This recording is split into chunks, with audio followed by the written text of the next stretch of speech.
a burning red sword, the severed heads of 3 upper-ranked demons writhing on the ground, and a terrifying transformation that shook Tanjiro to his very core. Will the Mist Hashira breathe his last inside that deadly water prison? Let's find out in today's spine-chilling episode. The episode begins with Mist Hashira Muichiro Tokito and young Kotetsu dashing through a dense forest. Suddenly, they spot Kanamori, who had climbed a tree to escape a fish demon. Muichiro moves with the speed of wind and, in the blink of an eye, slices off the monster's head. Slipping down from the tree, Kanamori says, "Thank you very much, Muichiro. Kotetsu, you're alive too? I honestly thought both of you were dead by now." Muichiro immediately asks, "Is my new sword ready?" "That is exactly why I came here." Kanamori replies, "Yes, it is completely ready. Tanjiro explicitly asked me to forge a sword for you so that I could truly understand your fighting style." Just then, Kotetsu panics and screams, "Wait, we need to go to Nezuko first. He is also under attack." Kanamori says, "Come, let me take you both there. I'm extremely worried about the village. We desperately need a Hashira like you to take that sword and protect the others. Look, right ahead is the workshop where Nezuko is working. Thankfully, it hasn't been attacked yet." But as they approach the house, upper rank 5 demon Gyoko suddenly emerges from his pot. Glaring at Muichiro, he speaks with a sinister laugh. It is wonderful that you noticed me so quickly. You are a Hashira, aren't you? I wonder what matters more to you, your own life or the destruction of this village." Meanwhile, absolute chaos had broken out across the Swordsmith Village. Villagers were running for their lives, shouting, "Hurry! Gather all the swords that could be useful to the Hashira, and tighten the security around the village chief." While the demon minions were attacking innocent people, Love Hashira Mitsuri Kanroji makes a spectacular entrance onto the battlefield. With her ribbon-like flexible sword, she slices through the demons in a split second and asks with pure innocence, "Oh dear, am I a bit late? Is everyone okay here?" A nearby villager gets completely mesmerized by her cuteness and yells, "Love Hashira! Please go and save our village chief!" In another part of the village, a massive demon had grabbed the village chief in its clutches. The chief's guard, brutally injured on the ground, thinks, "The guard who was posted here was killed so easily. I cannot let our chief, the most skilled person in this village, die before my eyes. But this demon is too huge, and my sword isn't working on it." Just then, Mitsuri arrives and tends to the injured guard, saying, "You stay here. You don't need to take any more injuries." The villager looks at her bizarre sword in absolute shock. Mitsuri glares at the demon with fury in eyes and says, "My heart does not beat for those who hurt the innocent." The chief's guard thinks to himself, "I am happy even in this disaster because such a cute girl held me." Just then, another wounded villager cries out, "Please hold my hand too." The chief snaps, "Shut up! Do not distract the Hashira at such a critical time." Back on the main battlefield, Tanjiro finally regains consciousness and thinks, what is this horrific, heavy stench? The flying demon Urogi, clutching him in his talons, screams from above, "You cannot run away from me!" and releases a powerful sound wave from his mouth, slamming Tanjiro onto the ground. Tanjiro thinks, "Oh, I passed out because of the previous attack." As Urogi swoops down to attack again, Tanjiro quickly escapes.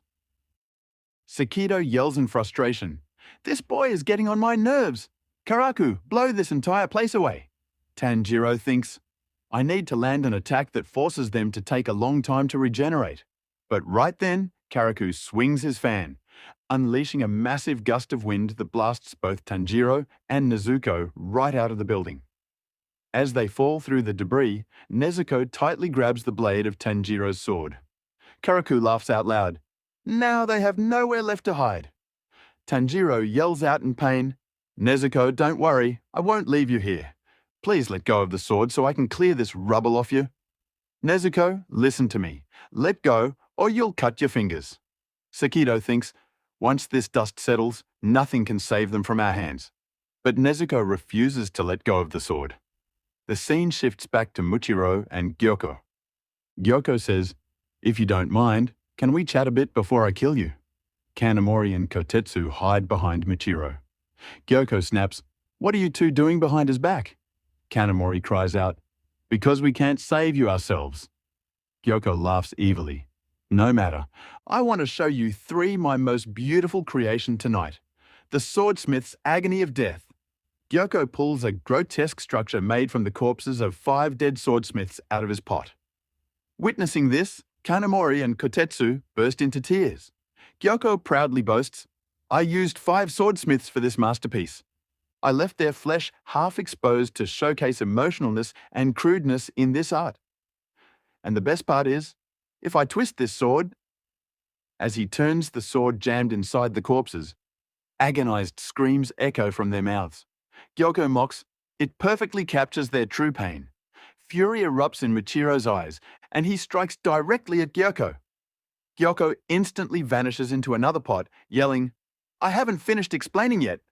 Michiro realizes, so he can travel through these pots. He slices the pot, but notes, he got away again. He is incredibly fast. Gyoko pops out of another pot, screaming, how dare you cut my precious pot? This is my art. Gyoko then unleashes a barrage of poisonous needles. While Michiro dodges, a few demons charge at Kotetsu and Kanamori. Michiro leaps in between, shielding them and taking all the toxic needles directly into his back. He tells them, just get out of my way and hide somewhere.